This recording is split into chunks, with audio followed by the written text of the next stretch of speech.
America की राजनीति में इस बार चर्चा किसी चुनावी बयान या व्हाइट हाउस की मीटिंग की नहीं, बल्कि एक ऐसे विमान की है जिसे अब उड़ता हुआ व्हाइट हाउस कहा जा रहा है। राष्ट्रपति डोनाल्ड ट्रंप ने जॉइंट बेस एंड्रूज पर नए राष्ट्रपति विमान को दुनिया के सामने पेश किया। ये वही लग्जरी बोइंग 7478 विमान है जो कतर की तरफ से अमेरिका को गिफ्ट के रूप में यानी तोहफे में मिला था। अब इसे अमेरिकी राष्ट्रपति के इस्तेमाल के लिए तैयार किया गया है। ट्रंप ने इस विमान की तारीफ करते हुए इसे बेहद आधुनिक और लग्जरी बताया। उनके मुताबिक इसकी सबसे बड़ी खासियत इसका आकार है।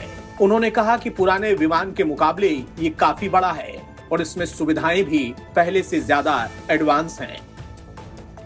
इस विमान को सिर्फ लग्जरी जेट नहीं बल्कि एक तरह से फ्लाइंग व्हाइट हाउस में बदलने की कोशिश की गई है। रिपोर्ट्स के मुताबिक इसमें सिक्योरिटी, कम्युनिकेशन और मिसाइल डिफेंस जैसे जरूरी बदलाव किए गए हैं ताकि यह राष्ट्रपति के आधिकारिक इस्तेमाल के मानकों पर खरा उतर सके। विमान के अंदर की तस्वीरें और डिटेल्स भी खूब चर्चा में है। इसमें लकड़ी की पैनलिंग, गोल्डन फिटिंग, 10 गोल्ड सीटें, बड़े केबिन, बड़ी टीवी स्क्रीन और शानदार इंटीरियर देखने को मिला। आगे की तरफ प्राइवेट स्वीट जैसा हिस्सा है। इसके बाद कॉन्फ्रेंस रूम और प्रेस के लिए एक अलग बड़ा केबिन बनाया गया है। यानी ये विमान सिर्फ सफर के लिए नहीं बल्कि हवा में ही मीटिंग, रणनीति, मीडिया ब्रीफिंग और राष्ट्रपति के कामकाज के लिए तैयार किया गया है। हालांकि इस विमान को लेकर विवाद भी कम नहीं है। कतर से इतना महंगा विमान गिफ्ट लेने के रूप में अमेरिका में राजनीति और नैतिक सवाल उठे थे। आलोचकों ने इसे विदेशी सरकार से बड़ा तोहफा मानते हुए हितों के टकराव वाली यानी कॉन्फ्लिक्ट ऑफ इंटरेस्ट का मुद्दा बताया। ट्रंप ने इन आरोपों को खारिज किया और कहा कि इतने महंगे विमान को मुफ्त में लेने से इनकार करना समझदारी नहीं होती। ये विमान स्थायी एयरफोर्स 1 नहीं होगा। इसे तब तक इस्तेमाल किए जाने की उम्मीद है जब तक बोइंग की तरफ से 2 नए VC-25B राष्ट्रपति विमान तैयार नहीं हो जाते।